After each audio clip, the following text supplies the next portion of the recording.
According to Muhammad, he received Allah's revelations not directly, unlike Moses, Kalimu Allah, but indirectly, through the agency of the angel Gabriel.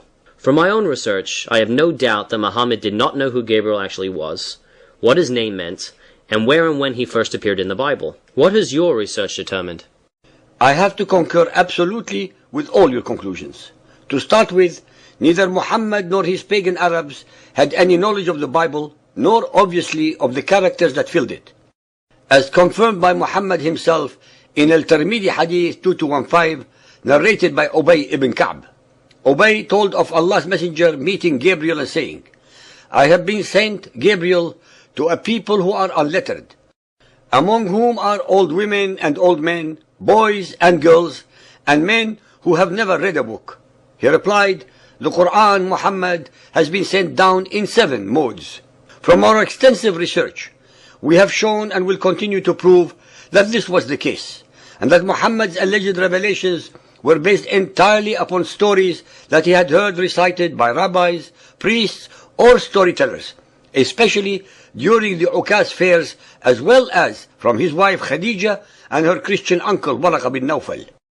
Nonetheless, Muhammad got most of them jumbled up in time and space, as we have been proving. In the Quran, Gabriel is called Jibril, which is a Syriac and not an Arabic word, derived from the Hebrew Gibor El, meaning God is mighty. His name first appeared in the Bible in Daniel 8:15. When I, Daniel, saw the vision, I sought understanding. Then, behold, there stood before me the likeness of a man. I heard a human voice in the middle of the Ulai. He called out and said, Gabriel, explain the vision to this man. So he came to where I was standing. When he came, I was terrified and I fell face down. He said to me, understand, son of man, that the vision concerns the time of the end. Luke 1:18. And Zacharias said unto the angel, whereby shall I know this? And the angel answering him said, I am Gabriel, that stand in the presence of God. Matthew 1:20. But while he thought on these things, behold, the angel of the Lord appeared unto him in a dream, saying, Joseph, thou son of David, fear not to take unto thee Mary thy wife, for that which is conceived in her is of the Holy Ghost. Gabriel was the angel who gave the good tidings to Mary, and who is now allegedly bringing new, good, but bloody tidings to Muhammad.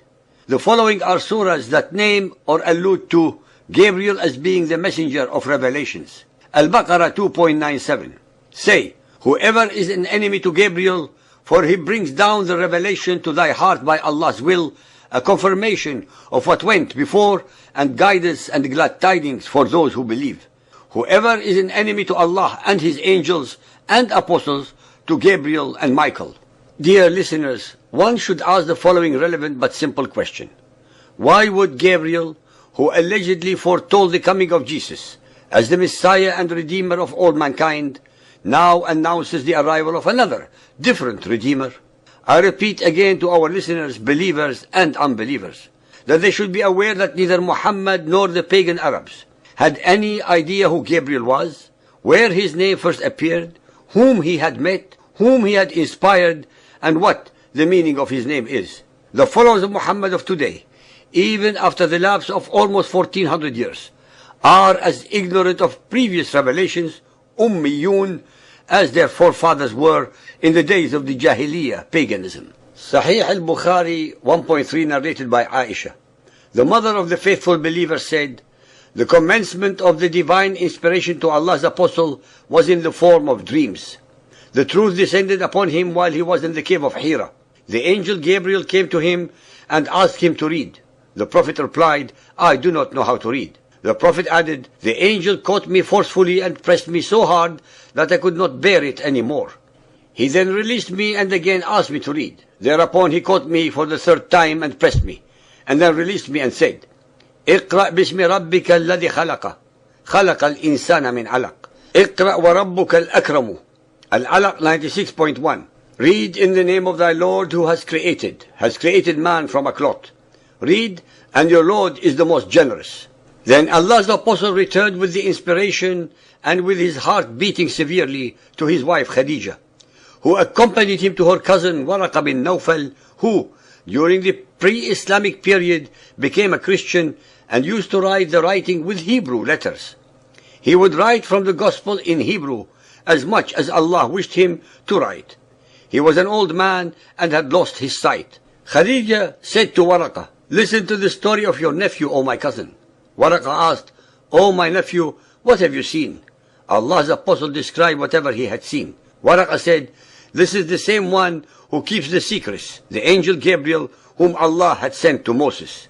The most glaring difference between Gabriel's appearances to Zachariah and Mary, as compared to that with Muhammad, is the violence and intimidation in the latter vis-à-vis the peaceful and gentle ones with the former.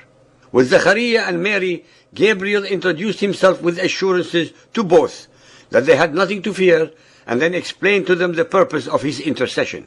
Not so in the story of his alleged encounter with Muhammad. In the case of Muhammad, Gabriel, without any introduction whatsoever, merely ordered Muhammad to read something that he, Gabriel, should have definitely known, being the angel of Allah, the All-Knowing, that the allegedly illiterate Muhammad could not read. Besides being an ignorant angel, he, contrary to his previous modus operandi, used physical violence against Muhammad to press his point. Moreover, if Waraqah were truly a Christian and well read in the Bible, he could not have ever said the stupid and untrue statements put in his mouth by the hadith writers, that Gabriel also appeared to Moses when in reality God spoke directly to Moses without the need of any intermediaries. Waraqah would have known that no angel ever came to Moses, and definitely not Gabriel. Like so many errors, falsehoods, misrepresentations and downright lies in the Quran, the ahadith had no choice but to follow suit. According to the ahadith reports, Gabriel was in constant and repeated touch with Muhammad, justifying every action and utterance through an ayah, verse, that invariably descended very conveniently after each event and not before. There is no doubt that the manner with which these stories are recited shows that Muhammad actually believed that the Gabriel that he himself created in his own mind, split personality syndrome, was real and was giving him instructions from Allah. He was thus justifying all his actions of broken treaties, murder, hate-mongering, warmongering, destruction, enslavement and plunder, besides the enormous amounts of plagiarized theology pirated from the Christians, Jews, pagan Arabs and others. Sahih al-Bukhari 4.431 narrated by Abu Hurairah. The Prophet said, "If Allah loves a person, he calls Gabriel saying, 'Allah loves so-and-so. O Gabriel, love him.' Gabriel would love him and make an announcement among the inhabitants of the heaven." How could Muhammad have known what Allah does and does not do without having communicated directly with him, especially since Gabriel, according to all the records that we have available, did not inform him of Allah's private affairs? Sahih Bukhari Hadith 5.112 narrated by Abu Salama. Aisha said, "Once Allah's apostle said to me, 'O Aisha, this is Gabriel greeting you.' I said, 'Peace and Allah's mercy and blessing be upon him. You see what I don't see.'" Sahih Bukhari 5.373 narrated by Ibn Abbas. On the day of Uhud, the Prophet said, "This is Gabriel holding the head of his horse and equipped with war material." Throughout the Quran and Ahadith, Muhammad and his followers only won battles because of the support they received from thousands of angels against the vastly outnumbered victims of Muhammad. All these battles were unfair and one-sided, since Allah's hordes were supporting Muhammad and his followers. Ladies and gentlemen, contrary to what the Quran and Ahadith falsely assert, the angel Gabriel never appeared to any of the characters in the Torah, nor to anyone else in the Hebrew Bible except Daniel, and to Zachariah and Mary in the Gospels.